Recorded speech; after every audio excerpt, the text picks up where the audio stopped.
প্রিয় দর্শক, আপনাদের অনেক অনেক শুভেচ্ছা আমাদের অনুষ্ঠান ইউথ ভয়েসে। আমি অনেক আপনাদের সাথেই আছি। দর্শক, আজকে আমাদের আলোচনা নিয়ে আমরা এসেছি স্টেট ইউনিভার্সিটি অফ বাংলাদেশে, এবং এখানে স্টুডেন্টসরা আছে যারা আজকে আমাদের আলোচনা আমাদের সাথে পার্টিসিপেট করবেন।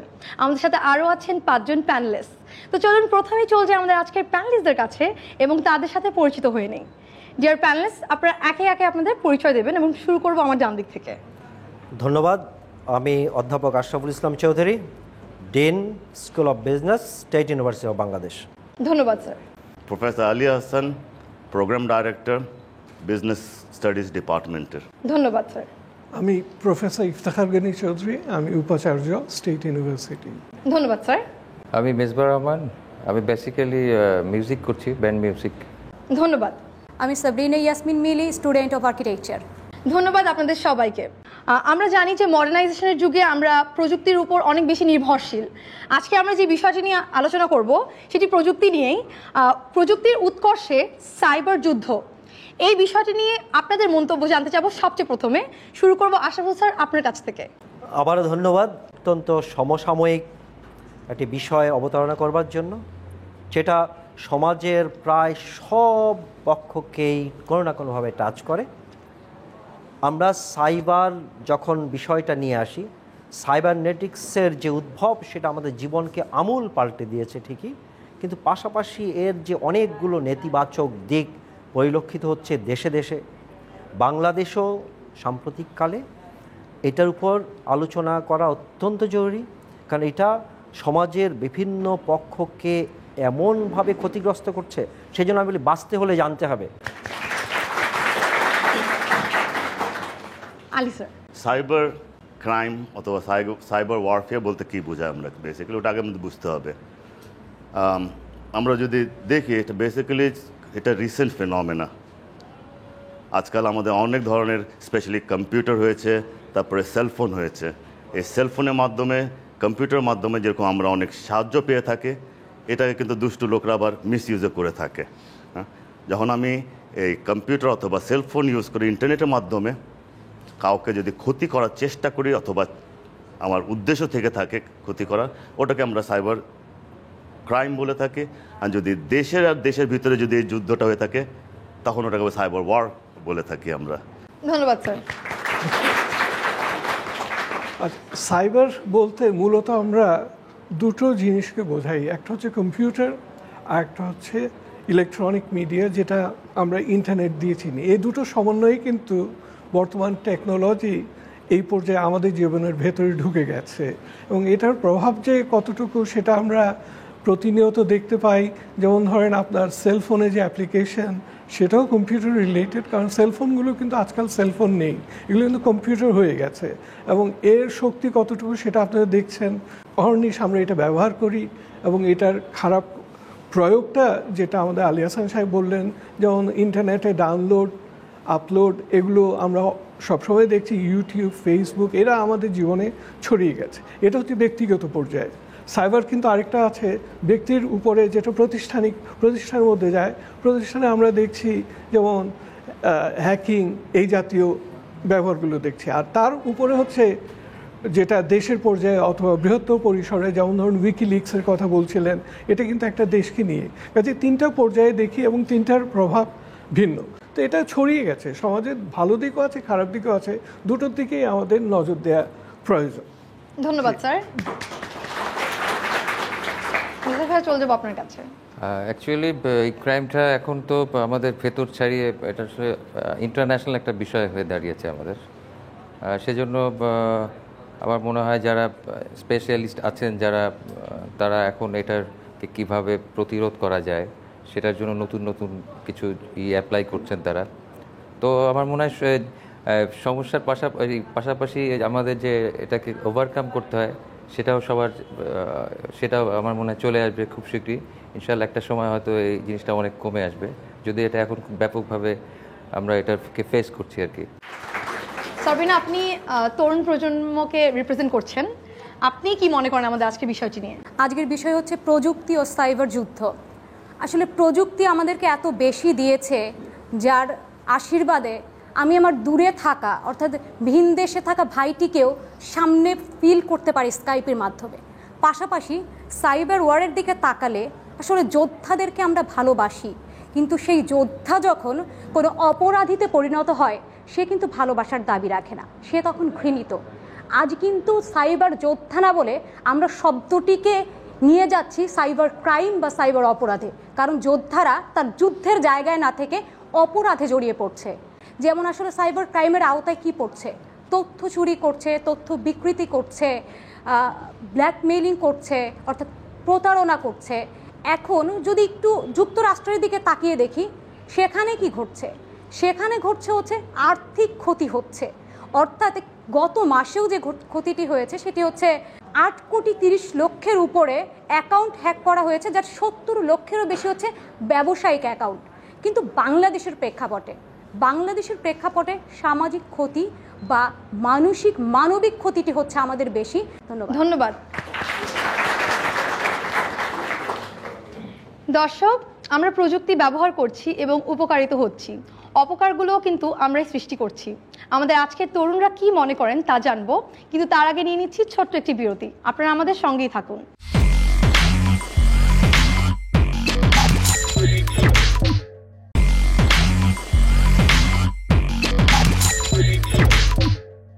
প্রিয় দর্শক, আপনাদের আবারও শুভেচ্ছা জানাচ্ছি আমাদের অনুষ্ঠান ইউথ ভয়েসে সাথে থাকার জন্য ধন্যবাদ। আমরা এখন চলে যাব আপনাদের কাছে, আমাদের তরুণদের কাছে, এবং জানতে চাইবো আপনাদের কি প্রশ্ন আছে আমাদের আজকের বিষয়টি নিয়ে, যে প্রযুক্তির উৎকর্ষে সাইবার যুদ্ধ। কারা প্রশ্ন করবেন আপনাদের মধ্যে? জি, আপনি। আমার কোশ্চেন হচ্ছে, আমাদের সাইবার ক্রাইম বন্ধে একটি আইন আছে, তা হচ্ছে সাইবার ক্রাইম অ্যাক্ট 2006। কোশ্চেন হচ্ছে যে আমাদের এই সাইবার ক্রাইম অ্যাক্ট 2006 কি যথেষ্ট আমাদের এই সাইবার ক্রাইম বন্ধের জন্য? আমাদের 2006-এ সাইবার ক্রাইম অ্যাক্ট, ওটাকে অ্যামেন্ডেড করেছে 2013-এ। তো এটা basically the fundamental is that crime, cyber crime করলে ম্যাক্সিমাম 14 বছর জেল, 13-তে যেটা বলা হয়েছে, অ্যান্ড 1 কোটি টাকা ফাইন। অ্যান্ড কোয়েশ্চেন হলো এটা যথেষ্ট কি না। খালি আইন দিয়ে কিন্তু ক্রাইম কন্ট্রোল করা যায় না। এদেরকে প্রথমত আমাদেরকে বুঝতে হবে সাইবার ক্রাইম বলতে আমরা কী বুঝি। সেকেন্ড হলো আমার অ্যাওয়ারনেস আছে কি না। থার্ড হলো গভর্নমেন্টের এফোর্ট। আমাদের আইসিটি অ্যাক্টে কিন্তু সাফিসিয়েন্ট না, বিকজ এখানে প্রথমত সাইবার ক্রাইমের সব অ্যাসপেক্ট কভার করা হয়নি। এটা সবচেয়ে বড় এখানকার ডিমেরিট। অ্যান্ড আইনে যেটা বলা হচ্ছে, without any warrant police arrest করতে পারে এনি ক্রাইম। উনি আইন সম্পর্কে বলেছেন যে আইনটা সম্প্রতি অ্যামেন্ডেড হয়েছে, সংশোধিত হয়েছে। সেখানে শাস্তির পরিমাণটা বাড়ানো হয়েছে, জেল খাটার মেয়াদটা বাড়ানো হয়েছে। কিন্তু যেটা মৌলিক প্রশ্ন, যে আপনি আইনে কাউকে অপরাধী সাব্যস্ত করলেন, করার পর তাকে তো আপনার বিচারের আওতায় নিয়ে আসতে হবে। সেই বিচার ব্যবস্থা কি আমাদের যথেষ্ট? তার জন্য কি ওরকম, যেমন আমরা ওয়ার ক্রাইম যারা করেছে তাদেরকে বিচার করবে যেমন ট্রাইব্যুনাল করেছি, সেরকম কোনো ট্রাইব্যুনাল কিন্তু ওই অর্থে নেই এবং সেরকম লোকবলও নেই। আমরা জানি বিটিআরসি মূলত এই জিনিসটা দেখে, বাংলাদেশ টেলিকমিউনিকেশন রেগুলেটরি কমিশন। তো আইনের প্রয়োগটা সবচেয়ে ইম্পর্টেন্ট। আইন হলে হবে না, আইন ভালো যা হয়েছে আমি বলি একবার না হওয়াচ্ছে, যথেষ্ট আপনার ভালো আইন হয়েছে, অনেক কাভারেজ আছে, কিন্তু সে আইনকে প্রয়োগ করবার জন্য যারা দায়িত্বপ্রাপ্ত আইন শৃঙ্খলা বাহিনী, তাদেরও কিন্তু জ্ঞানের অনেক অভাব আছে। যে কোনো ক্রাইম ইজ ক্রাইম। এখন মিডিয়া কি ইউজ করছেন সেটা হচ্ছে প্রশ্ন। আপনি আরেকজনের ক্ষতি করছেন এবং ক্ষতি যদি করেন তাইলে ন্যাচারালি ইট ইজ পানিশেবল। এই সাইবার ক্রাইম আলাদা হলো কেন? কারণ সাধারণ প্রচলিত আইনে এটা কাভার্ড না। তার কারণ যে কোনো ক্রাইম কিছু ট্রেইল রেখে যায়। এখন সাইবার ক্রাইমও আপনি করার সময় আপনি কিছু ট্রেইল রেখে যান, that is through the internet. এখন কথা হলো ওই ট্রেইলগুলো আইনের আদালতে এটা অ্যাকসেপ্টেবল কিনা সেটাই প্রশ্ন। এবং সেটুকু কোন কোন জিনিস যেই ট্রেইলগুলো রাখছেন যেটা প্রচলিত আইনে কাভার হয় না। সাইবার ক্রাইমের কিন্তু প্রয়োজন সেই জন্য সেসব, যেমন ধরেন ইন্টারনেটে আপনি রেখে যাচ্ছেন, টেলিফোনে ভয়েস মেসেজ রেকর্ড করছেন। আগে কিন্তু একটা কোম্পানি আপনাকে দিতে বাধ্য না, এখন কিন্তু কোম্পানিকে দিতে বাধ্য করা হচ্ছে যে আপনার এই কথাবার্তা, আপনার যেগুলো গুগলের থ্রুতে যাচ্ছেন, আপনি যে ট্রেইল রাখছেন ওই ট্রেইলগুলো দিতে সংস্থাকে বাধ্যবাধকতা আনা হচ্ছে। এবং সে এনে কিন্তু বাট ক্রাইম ইজ ক্রাইম। আপনি আমার ক্ষতি করেছেন, এটাতে আপনার জেল হবে, জরিমানা হবে, সেটা প্রচলিত আইনে আসে। তফাৎটা হচ্ছে it is a new technology. কিছু ধারা আছে যেগুলো আমরা জানতাম না, সেটাকে কভার করার প্রয়োজন হয়েছে সাইবার ক্রাইমে। স্যার, আপনি ফার্স্টেই উইকিলিক্সের কথাটা বলছিলেন। আমরা জানি যে উইকিলিক্স অ্যাকচুয়ালি কিন্তু গুপ্ত যেই ইনফরমেশনগুলো আছে ওগুলাই ওখানে পাবলিশ হয়, কিন্তু জুলিয়ান অ্যাসাঞ্জ যেটা করেছিল যে আমেরিকান মানে কেবলের যে ডিপ্লোম্যাটিক অ্যানালাইসিস যেগুলো মানে কভার করে ওগুলো পাবলিশ হয়েছে 2010-এ ফার্স্ট, অ্যান্ড দেন 2011-এ রিপিটেডলি হয়।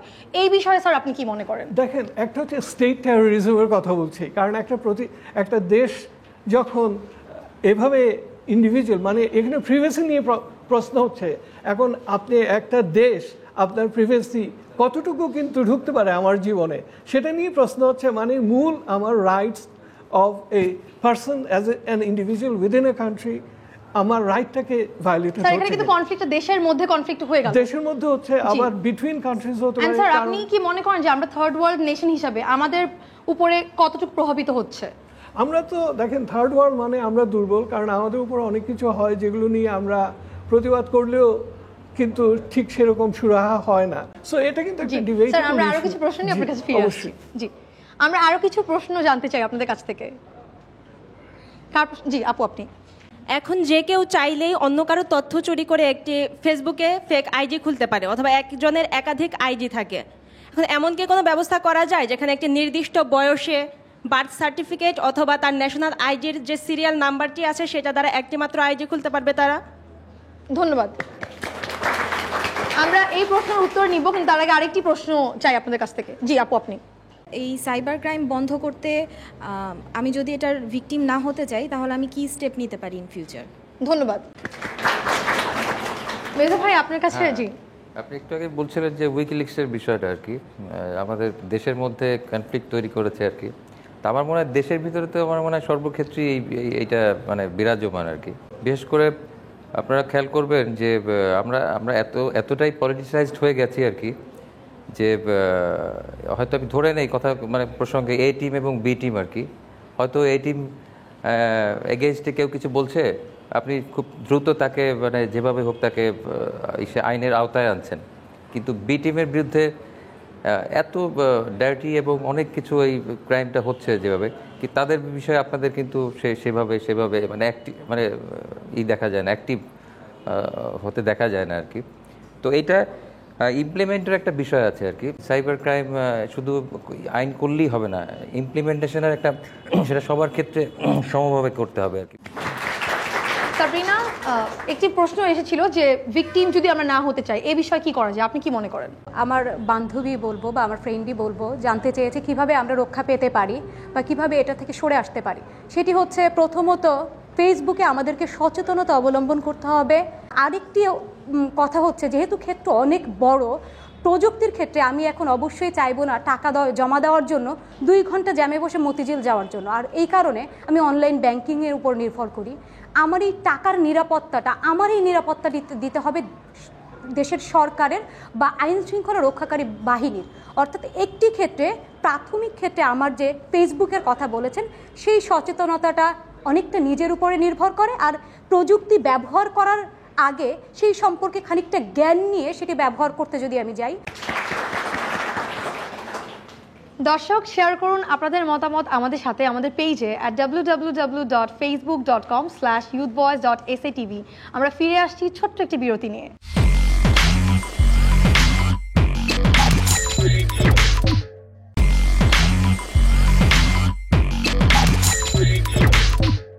প্রিয় দর্শক, আপনাদের আবারও শুভেচ্ছা জানাচ্ছি আমাদের অনুষ্ঠান ইউথ ভয়েসে সাথে থাকার জন্য ধন্যবাদ। আমরা এখন চলে যাব আমাদের প্যানেলিস্টদের কাছে। একটি প্রশ্ন ছিল যে নির্দিষ্ট বয়সে ফেসবুক আইডি খোলা যায় কিনা বা একের অধিক খোলা যাতে না যায় এই ধরনের কোনো সিস্টেম কি করা যায় কিনা। স্যার আপনি কি মনে করেন? আমি যতদূর বুঝেছি দুটো প্রশ্ন এখানে এসছে একটু বিরতির আগে। একটা ছিল যে আপনার ফেক ফেসবুক আইডি খুলে কেউ যদি কাউকে হিউমিলেট করে সে কি করবে? জি, মানে ভিকটিম যদি হয়, এটা নিয়ে আমরা কথা বলেছিলাম। জি, এখন যেটা হয় যারা আপনার হ্যাকার কিংবা যারা ওই যে সাইবার ক্রাইম যারা করে ফেসবুক আইডি সে তার আইপি অ্যাড্রেস থেকে খুলে না। অধিকাংশ ক্ষেত্রেই বিভিন্ন সাইবার ক্যাফে আছে সেখানকার আইপি অ্যাড্রেস ইউজ করে খুলে। এত বড় দেশে আপনার এত জনসংখ্যার দেশে আসলে একদম to the point pin point করা খুব ডিফিকাল্ট যে কে এটা খুলেছে, কিন্তু আইপি অ্যাড্রেসটা লোকেট করা যায়। কিন্তু করলে দেখা গেল যে সে আইপি অ্যাড্রেসটা সাইবার আপনার ক্যাফের, কাজে আইন শৃঙ্খলা রক্ষাকারী বাহিনীর জন্য অনেক কঠিন হয়ে যায়। আমি কিছু কাজ এ নিয়ে করেছি, সেই জন্য বলছি যে প্রথমে যেটা ইম্পর্টেন্ট, তুমি কোথায় যাবা, তুমি যদি ভিকটিম হও তুমি যাবা কোথায়, এটাই কিন্তু আমরা জানি না। কোথায় যাব, কিভাবে প্রসেসটা শুরু করব। আমরা জানি বাংলাদেশ টেলিযোগাযোগ নিয়ন্ত্রণ কমিশনই মূলত এটা মুরব্বী। প্রথমে যেতে হবে বিটিআরসির কাছে, সেখানে আবেদন করতে হবে। তারা ডিজিএফআইকে তাৎক্ষণিকভাবে এটা বন্ধ করে দিতে পারে, কিন্তু বন্ধ করলে সমস্যাটা কি, যে কোন আইপি অ্যাড্রেসে খোলা হয়েছে আর লোকেট করা যায় না। আজকাল কিন্তু অনেক উন্নত প্রযুক্তি এসছে। আমি যদি জানি আমাদের সিআইডির এফবিআইয়ের সাথে প্রতিনিয়ত যোগাযোগ আছে, তাদের হেল্প নিও। যদি এখন ওই যে যারা আপনার রক্ষক, তারা তোমাকে ওরকম সুরক্ষা দিচ্ছে কি না, কতটা আন্তরিক, তাদের প্রায়োরিটি তোমারটা নিচ্ছে কিনা তার উপর নির্ভর করবে তুমি প্রতিকার পাবা কিনা। কাজে সাবধান হতে স্যার হবে। আসলে সাবরিনা যেটা বলছিল ইটস ভেরি ইম্পর্টেন্ট যে আমাদের আসলে জানতে হবে যে কি কি ধরনের ক্রাইম হতে পারে। আমরা কিন্তু আমি শিওর আমরা অনেকে জানি না। আপনি এখন যেটা বললেন মোবাইল ফোনে সেটা জানি না, কি করতে হবে সেটা জানি, সেটা সবচেয়ে বড়। এই জন্য বার বলছি যে এইটা অনেক বেশি বেশি টিভি প্রোগ্রাম করতে হবে, সেমিনার করতে হবে। অনেক আনপ্রোডাক্টিভ নন প্রোডাক্টিভ বিষয় নিয়ে আমরা ঘন্টা পর ঘন্টা স্পেন্ড করি টক শোতে, কিন্তু এগুলি যেটা সমাজকে সাংঘাতিকভাবে টাচ করেছে, ভেরি কন্ট্রাডিক্টরি। আমরা কিন্তু ইন্টারনেট ঘাটিয়েই এইসব নলেজ গেইন করতে পারি। ও ইয়েস, সবই হাতের মুঠায় আমার। জি জি জি। কাজে সেই জন্য আমি এখনই যুদ্ধ ঘোষণা করতে হবে। স্যার আমরা আরেকটা প্রশ্ন নিয়ে নিই তারপরে। জি জি আপনি। আজকে আমার বোনের ছবিকে যে সময় পর্নোগ্রাফি করা হচ্ছে, নগ্নতা করা হচ্ছে, তখন যে আমি বিটিসিএলের যে নিয়ম অনুযায়ী যে আমি দরখাস্ত করবো, সেক্ষেত্রে কিন্তু আমার বোনটা কিন্তু সমাজ থেকে চলে যেতে পারে। এই যে স্বচ্ছ যে স্যার বিচার বিভাগটা যে নেই স্যার, 2013 সালে যে আইনটি রয়েছে, এই স্বচ্ছতা কিন্তু করাটা স্যার আমরা কীভাবে করতে পারি, যে স্বচ্ছভাবে আইনটা বা আমি কীভাবে বিচারটা পেতে পারি। জি ধন্যবাদ। আমরা আরেকটি প্রশ্ন চাই। জি ভাই আপনি। ফেসবুকে অনেক অশোভন পেজ খুলে সেগুলোর রিকোয়েস্ট পাঠানো হয়, এবং এছাড়াও যে নির্দিষ্ট কিছু ওয়েব পেজ আছে যেগুলোতে গেলেই অনেক অশ্লীল ভিডিও আমরা পেয়ে থাকি। তো বিটিআরসি কেন এগুলো মূলত বন্ধের জন্য কোনো উদ্যোগ গ্রহণ করতেছে না? ধন্যবাদ। এইটা একটা চমৎকার প্রশ্ন। আমি একটু উত্তর দিই যে বিটিআরসির সাথে সবাই কিন্তু অ্যারেঞ্জমেন্ট নেই, অনেকগুলোর সাথে এখনো অ্যারেঞ্জমেন্ট নেই। যেগুলোর সাথে অ্যারেঞ্জমেন্ট আছে তারা সেগুলি বন্ধ করে দিতে পারে। ওই করবার জন্য আইনি প্রক্রিয়া যেতে হবে, তোমাকে লিখিত দিতে হবে। কিন্তু আমাদের এখানে সমস্যা হলো অনেকেই এক্সপোজ হয় না। লিখিত কোনো কমপ্লেন না করলে তারা কগনিজেন্স নিতে পারে না। তোমার মুখের কথা একটা টেলিফোনে সে বন্ধ করতে পারে না। লিখিতভাবে দিতে চায় না দেখেই, আমি আলাপ করেছি অনেক সময় লিখিতভাবে দিতে চায় না দেখেই তারাও চাইলে স্যার এই বিষয়গুলো কতটুকু কার্যকরী হয়? কার্যকরী হয় না তা না, হয় হয় বেশ কিছু হয়েছে, কিন্তু বললাম তো যে লোক বলে স্বল্পতা। পারভার্টেড জিনিয়াসটা কিন্তু সারা পৃথিবী ধ্বংস করে দিতে পারে। এরা পারভার্টেড জিনিয়াস। আপনি কি মনে করেন? আমরা কিন্তু নিজেরাও কেয়ারলেস। আমি যেমন ধরেন আমার নিজের অ্যাকাউন্ট আছে, আমার পাসওয়ার্ডটা একটু কঠিন করতে হয়, বদলাতে হয়। আমরা এমন করি কি আমার পাসওয়ার্ড বন্ধুকে দিয়ে বলি আর আমার পাসওয়ার্ডটা দিয়ে তুমি একটু, কিন্তু তারপরে সমস্যা এই আমরা নিজেরা কেয়ারফুল না। কিন্তু তারপরে আসি, তারপরে আমরা ব্যাংকে যখন এটিএম কার্ড, আমি এমনও দেখেছি বন্ধু বলে আমার জন্য কিছু টাকা তুলে আনো, কিন্তু মুশকিল হলো যে এই পাসওয়ার্ডগুলো তো খুবই সেন্সিটিভ জিনিস। হ্যাঁ, এগুলো কিন্তু প্রোটেক্ট করতে হবে, প্রতিনিয়ত বদলাতে হবে। আমরা নিজেরা কিন্তু অতটা কেয়ারফুল না। কাজে আমাদের পাসওয়ার্ড নিয়ে, আমাদের এটিএম কার্ডের পাসওয়ার্ড নিয়ে আমাদের একটু কেয়ারফুল হতো। এই সচেতনতা কিন্তু আমাদের মধ্যে নেই, আমরা বন্ধুকে দিয়ে দিই। নিজেকে প্রোটেক্ট করবো কেমন করে, বেসিক্যালি এখানে একটাই উত্তর, অ্যাওয়ারনেস। আমরা ইন্টারনেটের মধ্যে যা কিছুই পাই আমরা ওটাতে বিশ্বাস করে ফেলি, কিন্তু সবসময় সত্যি থাকে না, এটা কিন্তু আমরা জানি না। মানে প্রিন্টেড যা কিছু খবর কাগজে কিছু আসলেও আমরা বিলিভ ইট, বইয়ে যা দেখছি ওটা বিলিভ ইট, ইন্টারনেটে যা কিছু আসছে আমরা ওটাকে সত্যি মনে করি, সবসময় তা হয় না। যেরকম আমাদের কারেন্টলি নাইজেরিয়ান ফ্রড একটা গ্রুপ আছে, এটা খালি আমাদের দেশে না, পৃথিবীর অনেক জায়গাতে হঠাৎ করে আপনাকে ইমেল পাঠালো কি তুমি $5 মিলিয়ন পেয়েছো, জিতেছো, কিন্তু আমাদের একটা টেকনিক্যাল অসুবিধা আছে, $500 পাঠিয়ে দাও, তাহলে আমরা ওই যে ব্যাঙ্কিং করে তোমাকে পাঠাই। অনেকেই কিন্তু এই টাকা পাঠিয়ে দিয়েছে, তারপর কোনো খবর নেই। এইসব জিনিসে বিশ্বাস করবেন কেন? আপনি এত লাকি কেন? আপনি লাকি কেন এত? হ্যাঁ, এটা যেরকম একটা জিনিস আছে। হ্যাঁ, আর একটা আমার বিজনেসের একজন ছাত্র জিজ্ঞেস করেছে কি অনেক কিছু ডাউনলোড করি, এটার কোনো রেস্ট্রিকশন নাই কেমন? যেমন আমরা ইবুক ডাউনলোড করছি, MP3 ডাউনলোড করছি, পর্নোগ্রাফি কথা উনি বললেন, ওগুলো আমরা ডাউনলোড করছি। বিকজ আমাদের ICT 2006 যেটা এমবেডেড 13, ওর ভিতরে কিন্তু এটা সম্বন্ধে কিছু নেই, কিন্তু আমাদের কপিরাইট ল এখনও হয়নি। যেন ইউ ক্যান কপি এনিথিং, নাহলে নীলক্ষেত হলো কোত্থেকে আমাদের। কপিরাইট ল থাকলে তো নীলক্ষেত হতো না।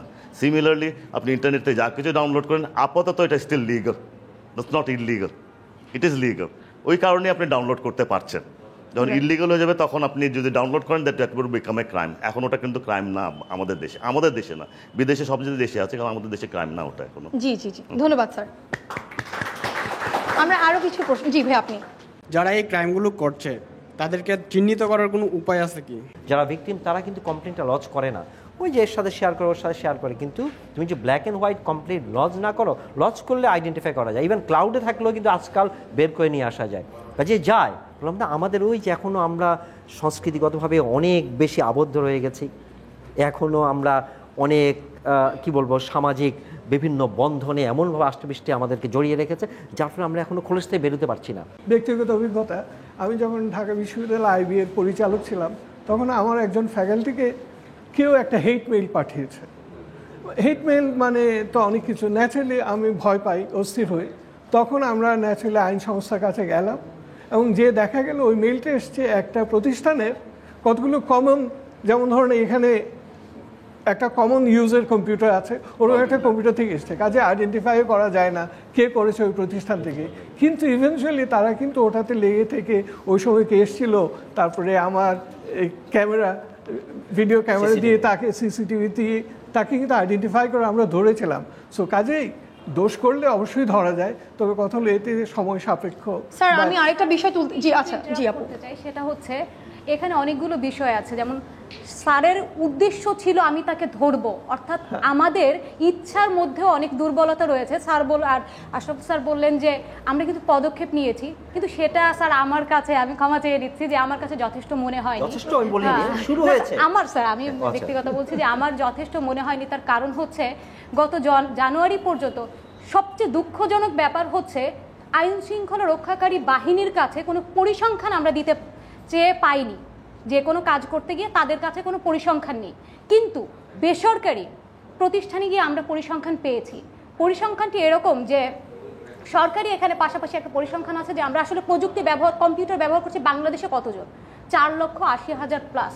এবং সেখানে সরকারি আরেকটি রিপোর্ট আছে যে প্রতি 20 সেকেন্ডে একজন ছোট বড় সাইবার ক্রাইমের শিকার হচ্ছে। আগে আমাদেরকে মানসিক অপারগতা থেকে বেরিয়ে আসতে হবে, তারপরে আমরা প্রযুক্তির দিকে অবশ্যই ধাবিত হতে পারব। দর্শক, আলোচনা বেশ জমে উঠেছে, কিন্তু একটি ছোট্ট বিরতি না নিলেই নয়, আপনারা আমাদের সঙ্গেই থাকুন।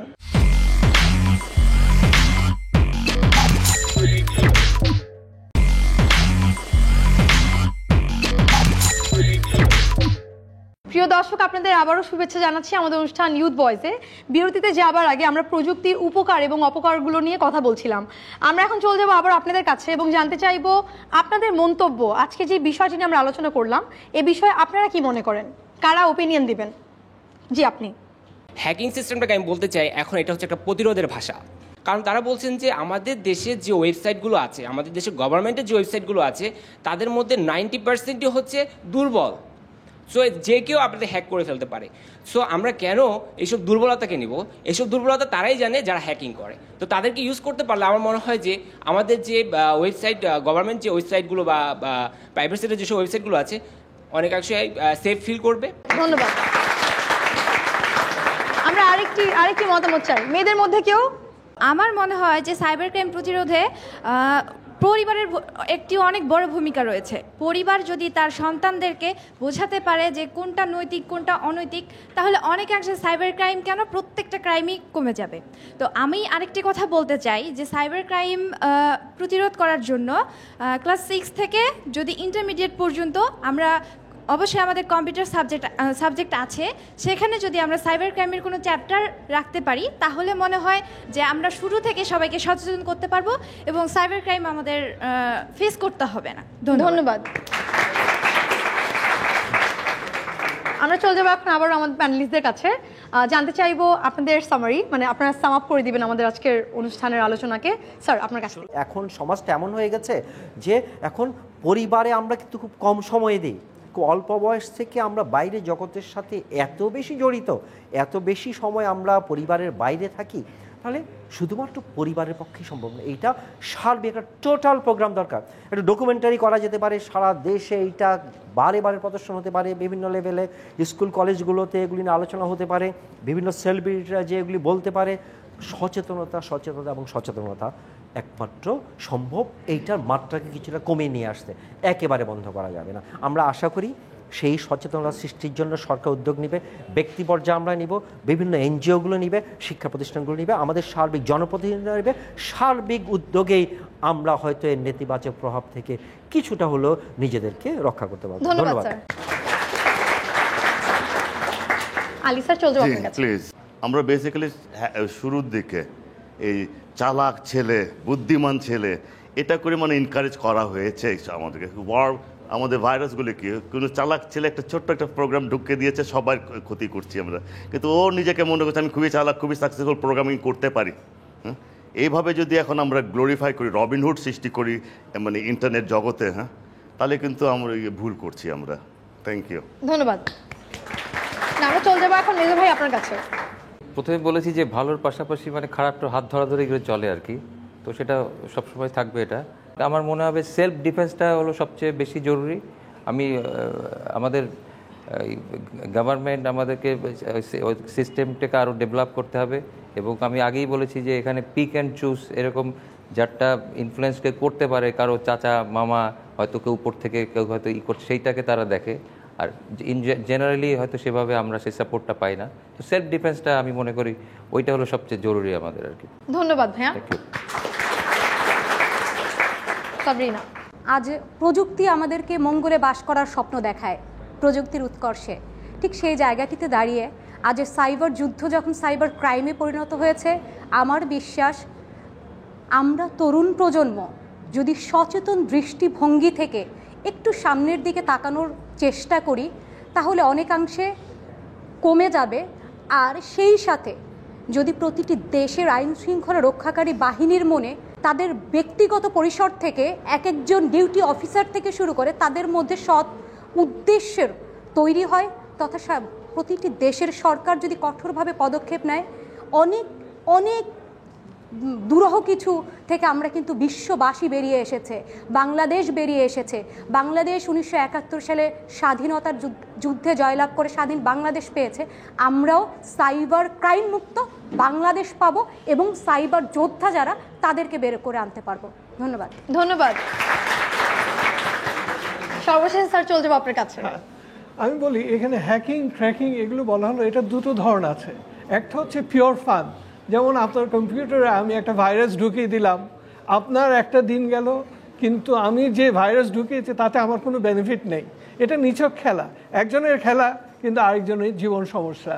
এটা এক ধরনের দোষ। আরেকটা হচ্ছে রিয়েল ক্রিমিনাল, যেটা আমি হ্যাকিং ট্র্যাকিং করে একজনের অ্যাকাউন্টে যে টাকা তুলছি, এটা কিন্তু পিওর ক্রিমিনাল অফেন্স। কাজে পিওর ক্রিমিনাল যারা চোরান আসলে ধর্মের কথা, তারা এক ধরনের। আরেকটা হচ্ছে পিওর ফান, সেটা রাষ্ট্রের ক্ষেত্রে, সমাজের ক্ষেত্রে, পরিবারের ক্ষেত্রে, ব্যক্তির ক্ষেত্রে সব জায়গায় প্রযোজ্য।